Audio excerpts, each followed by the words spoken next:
नमस्कार मित्रमंडळींना. तर सर्वांना शुभ सकाळ. सकाळच्या 8 वाजलेल्या आणि इकडं स्वयंपाकाला सुरुवात केली मी. इकडं चालू होते म्हणजे चपात्या करायला. पीठ ठेवलाय, चहा.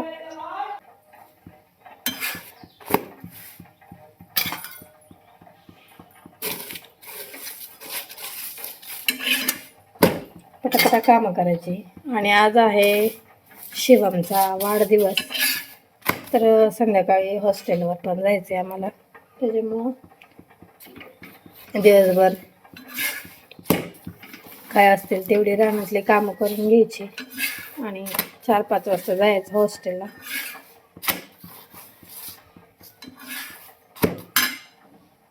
आता रानातली ताजी ताजी वांगी आणली, ती वांग्याची भाजी आता करून घेते. स्वयंपाक झाला आणि किचन वाटा स्वच्छ धुवून घेतला. आता भांडी घासून घेते. बाहेर पाऊस चालूच आहे, बारीक रिमझिम रिमझिम. चला आता भांडी घासून घेते. नमस्कार मित्रमंडळींनो. तर सर्वांना शुभ सकाळ. सकाळच्या 10 वाजलेत आता आणि आज भुईमूग काढायचा दुसरा दिवस. तर घरी जी आपण रात्री शेंगा नेल्या होत्या ते शेंगा आता रानात पसरवायच्या. त्या कागद हातरून जागा तयार करून ठेवली.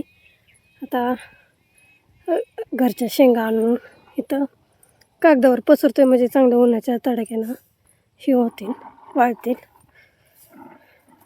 चला आता पसरून घेतलाय कागद, शेंगा हातरून टाकूया त्याच्यावर. शेंगा आणून पसरून झाले ते आता. चला आता येल उपटायला सुरुवात करू. ऊन चांगलं पडले. येल उपटून शेंगा तोडून घेऊया.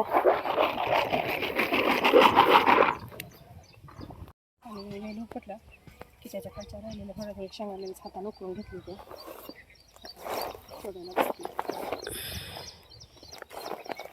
चला आता येल उपटून घेतलं. ते इकडं भरपूर ढिगारा घातलेला आमच्याला, म्हणजे पसरून येईल पडते ते मागं तोडून टाकलेलं.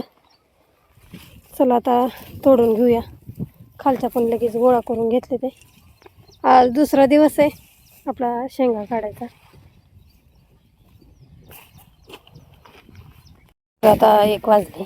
पाट्या भरल्याच आपल्या, मोठी पाटी एक आता कागदावर वाटायला आणलं. इकडं घोळून घोळून वरच्या सगळ्या शेंगा आता कागदावर पसरतो. आणि पावसाला तर कागद झाकून होतो. इकडून भरपूर आभाळ आले, काळभंगार असा आभाळ दिसते. सगळीकडून असा गोल असा आभाळ दिसतंय. इकडल्या साईडला काही नाही एवढं, पण इकडं भरपूर आहे. चला आता टाकते घोळून घोळून मी पण शेंगा. कागद भरपूर पोळायला लागलं उन्हाने. तर आता आणलेल्या शेंगा आता सगळ्या पसरवून घेतले. ते आडवा लांब असा पट्टा वेगळाच पसरलाय. त्या चांगल्या सुकले. ते पानतूट झाली चांगली उन्हाने आज दिवसभर त्यांची कालच्या ह्याची.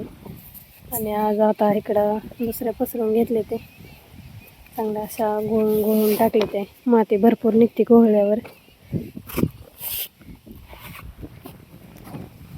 आभाळ आलंय पण पाऊस काही येईना, पण वाऱ्याने सगळं आभाळ चाललंय निघून. चला आता जाऊया शेंगा तोडायला. दुसरी पाटी कुटवर होईन तेवढं तोडायचा दिवस 9 वाजतापर्यंत. वारं भरपूर चांगलं सुटलंय.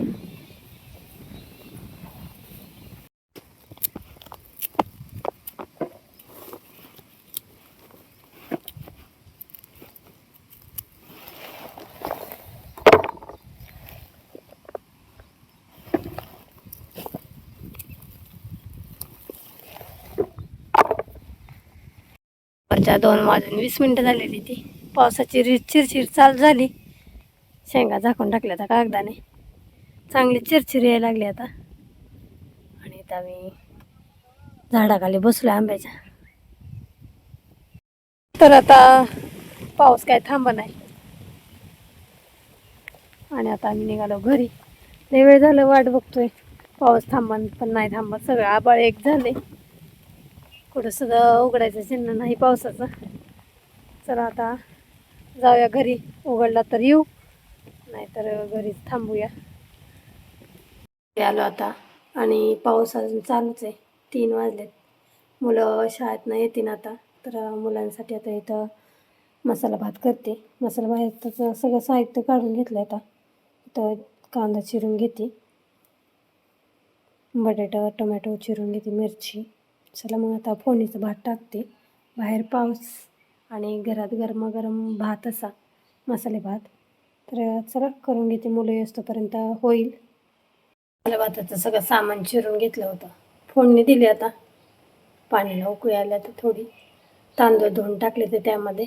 आता कुकरचं झाकण लावून घेते आत्ताच. आणि इकडं भात पण तयार झाला आहे. इथं ताटामध्ये भात फोडणीचा आणि लोणचं घेतलं आहे. चला आता दुपारचं जेवण करून घेऊया.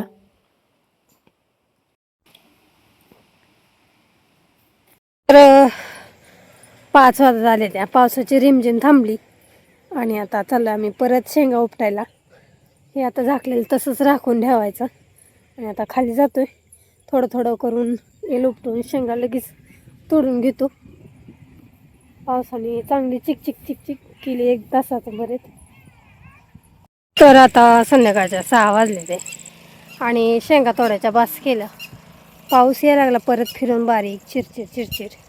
त्यामुळं सगळ्या कागदावरच्या शेंगा घरी नेल्या आता. आणि कागद का उद्या सकाळी नेला येईल ऊन पडल्यावर. आणि आता मी इकडं वैरण नेलं आले.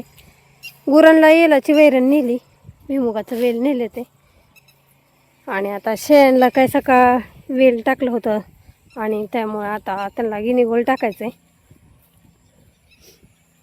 चला तर मग आता गिनीगोल घेऊन जाऊया.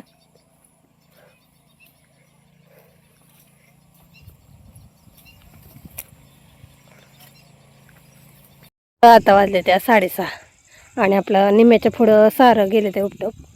आत्याचं हे तर लांबपर्यंत आले ते. आणि आता बास केलं. संध्याकाळच्या स्वयंपाकाची तयारी करायची असते लवकर. ह्याने आताच मुरघासावरनं आले ते, मुरघास करायला गेलं तर. आणि आता आम्ही चाललो तिकडं खाली कांद्याचं रॉप उगवलं का बघायला, भाजीपाला उगवलं का बघायला. पावसाच्या चिकचिकीमुळं जरा शेंगा उपटायला ताप करते, त्या हात घसरते ते. पण असू द्या, चला शेंगा तर लागते त्या खायला. चला आता बघूया आपण कांद्याचं रोप उगवलंय का. उगवलंय का चांगलं? हा, 1 नंबर ना. अयो हे काय उगवलंय हो? नाही नाही, चुका आहे चुका. तो का ही चुका लावलाय, तो का त्या पर्यंत लावलाय. इथं चुका उगवलाय. आणि इथं आहे का दादा कोण इथं सांडलं होतं का मेथी ना, ती ढकललंय मी. भेंडी उगवला कुठे? भेंडी गवारी सगळंच लावली. हा, भेंडीन गवारी उगवली इथं. ही काय? ती नाही गवत आहे ती. गवत नाही रे, मग काय आहे? तिची ही आहे डिंग मुळा असन मुळा. मुळा.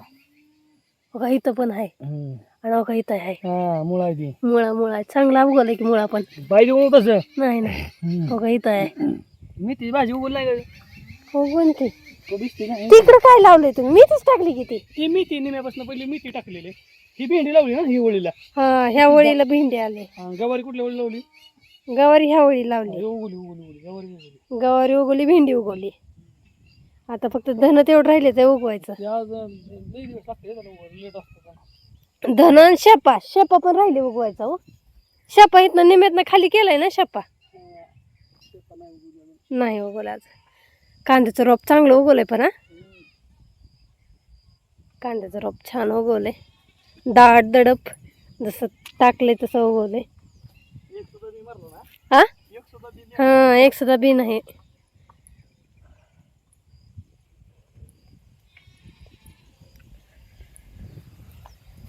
शेळ्याला वैरण आणून टाकली, आता शेरडा खायला लागली ती. आता चला आता गुरांना बघूया. पाणी दावून वेल आणलेलं टाकून घेते. गुरांना पाणी दावून घ्यायला लागले आता मी.